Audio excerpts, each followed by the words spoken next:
Two phrases, same policy, completely different psychological effect, tax relief versus tax cuts. When a politician says tax relief, the word relief implies there is suffering. It implies a burden exists that needs to be lifted. It makes you feel like you are being rescued. Tax cuts is neutral. It describes a mechanical action, no emotion, no narrative. That choice of words was not accidental. If you want to understand how politicians manipulate the public, not in a conspiracy theory sense, but in a documented, studied, deliberate sense, this video will show you exactly how it works. And more importantly, it will show you how to make sure it never works on you again. What you are about to see is not a partisan argument. Both major political parties use every single technique covered in this video. Every media outlet, every political organization, left, right, and center. This is not about who does it. This is about how it works. How to recognize it in real time. Here is what we are covering. 1, framing theory. How the way an issue is presented determines how you think about it before you even realize it. 2, loaded language versus neutral language. 5 paired examples with the psychological explanation behind each one. 3, the Overton window, how political language gradually shifts what ideas are considered acceptable to discuss publicly.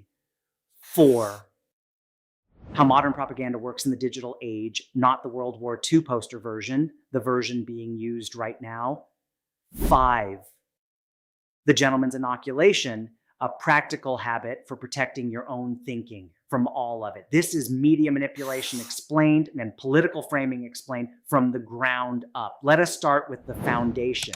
Framing theory is the foundation of political language manipulation. And once you understand it, you will see it everywhere. Here's the core principle. The frame around an issue determines how people think about that issue, often before they have considered a single fact. Imagine 2 headlines covering the same government spending bill. Headline 1, government invests $2 billion in public infrastructure. Headline 2, government spends $2 billion of taxpayer money on roads. Same bill, same dollar amount, completely different emotional response. The first frame positions the government as a responsible investor, building something valuable. The second positions the government as spending your money on something you did not choose. Neither headline is factually wrong, but they produce opposite political reaction, and the person writing the headline knows exactly what they are doing.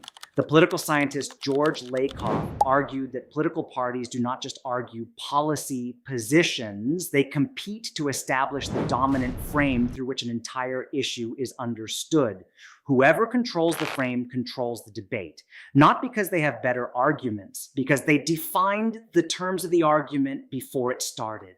And now let us make this concrete. Here are 5 paired examples of loaded versus neutral political language and the psychological mechanism behind each one. Pair 1, undocumented immigrant versus illegal alien. Illegal alien frames the person primarily as a lawbreaker and a foreigner. Undocumented immigrant frames the same person primarily as someone who moved without paperwork. One activates a criminal justice frame. The other activates a bureaucratic frame. Your emotional response to the policy debate shifts entirely based on which term you encounter first. Pair 2, pro-life versus anti-abortion. Both describe the same political position. Pro-life frames the position around a universal positive value, life. Anti-abortion describes it as opposition to a specific act. The first sounds aspirational. The second sounds restrictive.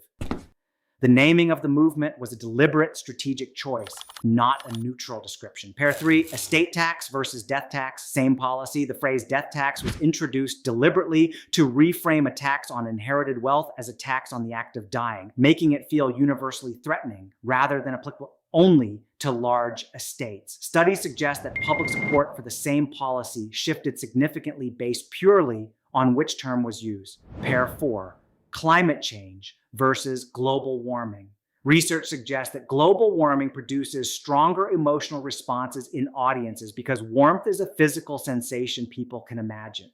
Climate change is more scientifically accurate, but produces less visceral engagement. But the language choice affects not just opinion, but emotional urgency. Pair 5, gun safety versus gun control. Safety frames the policy goal around protection, a universal value. Control frames it around restriction, triggering concerns about government overreach. Both describe the same legislative agenda. The frame determines whether you read it as protection or threat before you have heard a single policy detail. Every single one of these choices was studied, tested, and implemented deliberately. That is not cynicism. That is documented political strategy. The Overton window is one of the most important concepts in political science for understanding how language shapes public opinion over time. The concept describes the range of ideas that are considered acceptable for mainstream political discussion at any given moment. Here is the key insight. Politicians do not just argue within the Overton window, they move it by repeatedly using language that introduces ideas at the outer edge of acceptability, not as policy proposals, but as discussion points. Political actors gradually shift what the public considers normal to debate. An idea that sounds radical today, discussed repeatedly in public discourse over 5 years, becomes a mainstream policy position. The language came first. The policy followed. Now, how modern propaganda works in the digital age, the mechanism is the same as it has always been. The delivery system has changed entirely. Traditional propaganda required centralized production, a government, a broadcaster, a newspaper. Modern political language manipulation is decentralized, algorithmic, and self-reinforcing. Social media algorithms are designed to maximize engagement. Outrage produces more engagement than nuance. Fear produces more engagement than clarity. The result, political language that triggers the strongest emotional responses, regardless of its accuracy, spreads the fastest. And the people producing that language know it. This is not a conspiracy. It is an incentive structure. And understanding that incentive structure is how you begin to see through it. Here's the practical takeaway. The gentleman's inoculation against political language manipulation. Every time you encounter a political term, a headline, or a policy argument, ask 3 questions before you form a response. Question 1, what is the neutral term for this concept? Strip away the loaded language.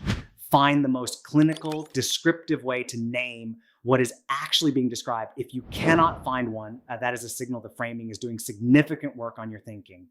Question 2, who chose this frame and what do they gain from it?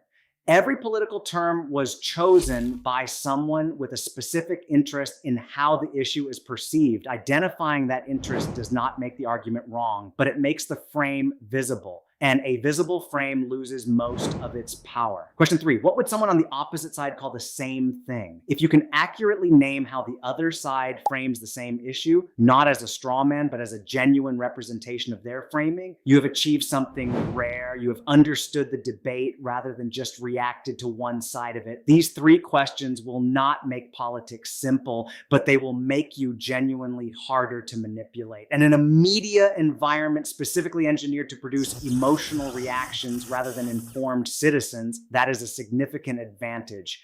Here is the gentleman's verdict. A man who understands how politicians manipulate the public, who can identify a frame, recognize loaded language, and trace the Overton window in real time, cannot be emotionally hijacked by political media. That is not a small thing. The entire architecture of modern political communication is designed to produce reactions, not understanding. Every headline, every speech, every social media post in the political space has been engineered to make you feel something before you think anything. The 3 questions I just gave you are a direct counter to that architecture. How propaganda works is not mysterious. It is mechanical. And once you understand the mechanism, it loses most of its power over you. That is what I call cognitive sovereignty. And it is one of the first things I teach inside my coaching program. Because a man who controls how he processes political information controls how he thinks. And a man who controls how he thinks is genuinely difficult to manipulate.